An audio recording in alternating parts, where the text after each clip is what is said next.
This is Plant-Based Briefing. Media Gets Christmas Turkey Shortage All Wrong by Claire Hamlett at sentientmedia.org.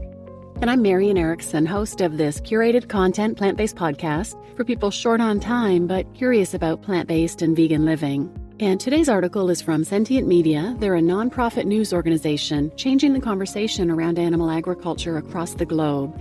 They seek to create and sustain a sense of global urgency around the agriculture industry's impact on the climate crisis, extraction of natural resources, and systematic exploitation of the fringes of society.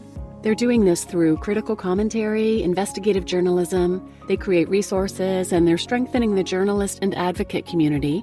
And they're partnering with publishers and holding the media accountable when it fails to report on the most pressing issues of our time. And today's article is a perfect example of Sentient Media holding the mainstream media accountable. This article outlines different examples of the media either misrepresenting issues or not sharing the full story. So now let's get to today's plant-based briefing. Media Gets Christmas Turkey Shortage All Wrong by Claire Hamlett at sentientmedia.org. Reports of Christmas turkey shortages and now egg shortages have dominated headlines lately. Numerous articles frame coverage of the ongoing avian flu crisis as a tragedy for farmers and consumers, with one British tabloid even warning of the frightening prospect that people may have to go vegan for Christmas. Yet the real victims, the millions of farmed birds who have been culled to stop the virus from spreading, and the wild birds suffering and dying from the disease in droves, barely get a mention. Reporting fixated on when food supplies might go back to normal misses the opportunity to report more deeply on the bigger food system changes needed to really bring avian flu under control. Sky News recently published an article linked here that considers the bigger context and the necessity of, quote, rethinking the way we farm poultry, unquote, but that was a rare exception. The Independent published an article called TikTok Star Emmanuel the Emu Fighting for Life Amid Avian Flu Outbreak, caretaker says. While the more appropriate headline should read TikTok Star Emmanuel the Emu May Have Avian Flu, Poultry Farming to Blame. The media went mad over the news that the TikTok famous emu, who lives at a hobby farm in Florida owned by social media personality Taylor Blake, had contracted avian flu.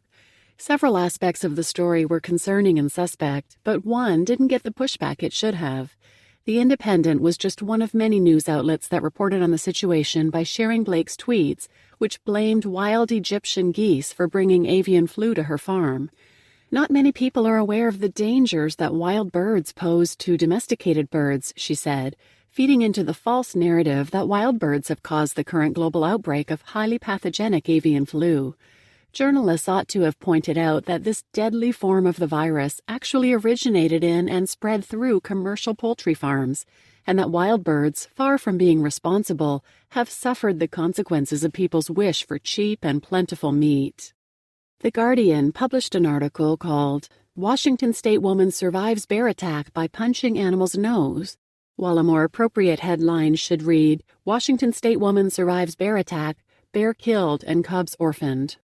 The value of animal lives is routinely disregarded in the mainstream media, and this Guardian report is a prime example.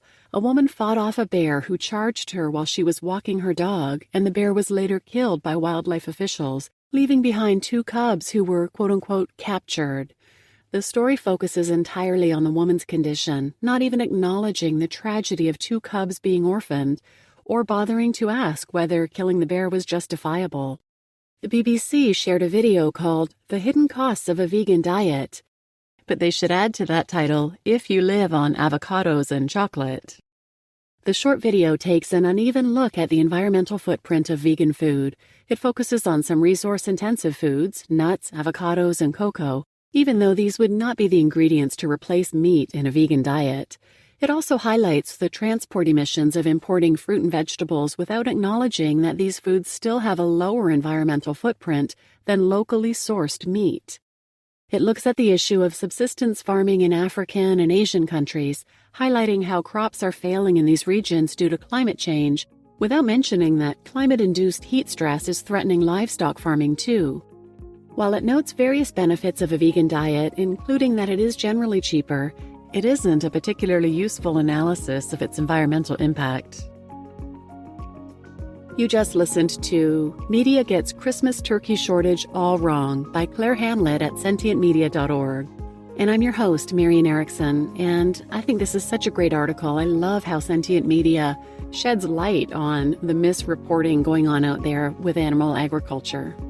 It's so important that people learn to look at this stuff with a critical eye. So please share this episode with anyone who might benefit, and thanks for listening.